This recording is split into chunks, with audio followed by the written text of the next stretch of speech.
Votre argent vous est présenté par la BCV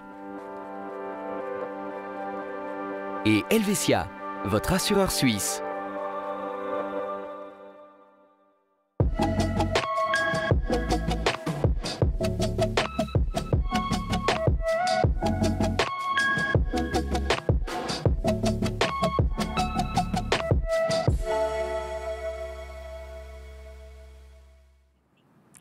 Bonjour à toutes et tous et bienvenue dans ce nouveau numéro de Votre Argent. Aujourd'hui, nous parlons d'optimisation en termes de prévoyance vieillesse. Alors, il y a plusieurs manières de le faire. On peut cotiser volontairement à la caisse de pension ou encore au troisième pilier pour obtenir des déductions fiscales. Car on le sait, lorsque l'on arrive à la retraite, en général, le niveau de vie baisse. Alors, il y a plusieurs questions à se poser. Comment chiffrer le montant exact de la lacune de couverture de la prévoyance vieillesse? Comment faire pour y remédier et comment optimiser cette prévoyance? C'est ce que nous allons voir aujourd'hui avec Marco Palma, conseiller à la clientèle Helvetia Chaux-de-Fonds. Bonjour Marco. Bonjour Mélanie. Merci d'être avec nous aujourd'hui. Alors d'abord, on aimerait clarifier un point. Qu'est-ce qu'une lacune de couverture dans la prévoyance vieillesse exactement? Bien sûr. Alors il y a une lacune lorsque le premier pilier et le deuxième pilier ne suffisent pas à couvrir en fait le besoin financier à la retraite.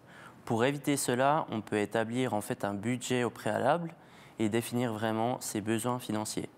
À la retraite, on aura vraiment généralement entre 60 et 80% de son dernier revenu, donc ce n'est pas énorme et il faut établir les choses correctement. Il faut prévoir, c'est ça que vous nous Exactement. dites. Alors, on peut avoir des lacunes aussi bien dans l'AVS que dans la caisse de pension, c'est deux choses différentes. Comment savoir si on a des lacunes de cotisation à l'AVS ? Pour l'AVS, on a trois options. Donc, à ce niveau-là, on peut demander à la caisse de compensation AVS compétente, donc cantonale, d'établir, on va dire, une prévision. Autre option, on peut commander un extrait de compte individuel où là, on aura vraiment répertorié toutes les données de travail par année. Et la dernière option, je dirais l'option facilitée, c'est de contacter le conseiller à la prévoyance chez Helvetia et puis faire le point. Alors, comment est-ce qu'on peut reconnaître auprès de la caisse de pension qu'il existe éventuellement là aussi une lacune de couverture? Tout à fait. On peut vérifier sur le certificat de prévoyance que vous recevez en début d'année. C'est un document qui est fastidieux à lire, mais justement avec le conseiller, ça devrait aller. Et on peut voir justement s'il y a des lacunes en cas de divorce, si justement vous avez fait l'acquisition d'un bien immobilier grâce à la caisse de pension. Là, on aura des lacunes, mais on peut justement y remédier en faisant une analyse complète. On parlait en début d'émission d'un versement volontaire à la caisse de pension, qui permet de compenser, au moins partiellement en tout cas, des lacunes de couverture. Pour qui est-ce que cela vaut le plus la peine de procéder ainsi? Exactement. Toutes les personnes en fait, qui ont un potentiel de rachat dans la caisse de pension, c'est clairement noté sur le certificat de pension, on peut vraiment voir ceci et puis regarder les moyens nécessaires qu'il faut pour les rachats. Ensuite, les rachats riment avec sécurité et prévisibilité. Donc le fait de faire un rachat dans la caisse de pension donne vraiment une option de sécurité. Avoir plus de sécurité finalement, c'est ça qui nous intéresse si on procède ainsi. On peut aussi combler des lacunes de couverture par des versements dans le pilier 3A, 3 affiliés, si je ne me trompe pas. Qu'est-ce qui est le plus recommandé? Est-ce que ce sont des versements volontaires dans la caisse de pension ou dans le pilier 3A? Alors les deux nécessitent des moyens un peu différents. Pour les rachats justement dans la caisse de pension, on aura besoin de liquidités, de sommes d'argent assez conséquentes. Par contre, pour le pilier 3A, on peut faire des versements récurrents, que ce soit par mois, par année. Et là, on est limité au niveau du maximum à 7 056 francs par année. La recommandation serait de d'abord commencer par le pilier 3A.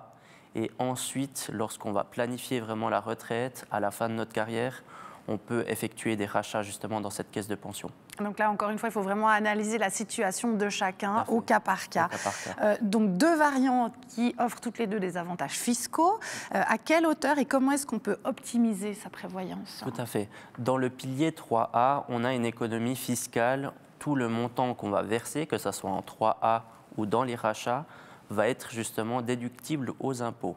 Donc à ce niveau-là, l'avoir qu'on va avoir dans le troisième pilier A ne sera pas imposé en tant que fortune. Et l'année fiscale pour la caisse de pension où on va faire des rachats sera seulement impacté pour cette année-là. Donc le mieux est de répartir vraiment les versements de rachat sur des années différentes pour optimiser la fiscalité. Histoire de ne pas se faire avoir en un seul coup, on Tout appelle à ça fait. le coup de bambou. Exactement, exactement. On veut éviter le Tout à coup fait. de bambou. On évite tout ça. Bon, très bien. Merci beaucoup, Marco Palma, Merci à d'être vous. venu nous trouver aujourd'hui pour nous parler d'un sujet qui est quand même assez épineux. Si on ne se penche pas sur la question, on peut être surpris lorsqu'on arrive à la retraite. On veut évidemment éviter ce genre de choses.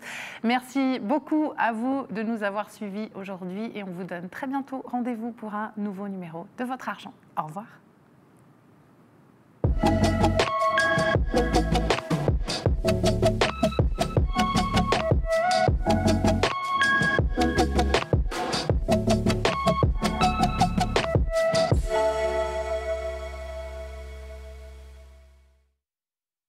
Votre argent vous est présenté par la BCV et Helvetia, votre assureur suisse.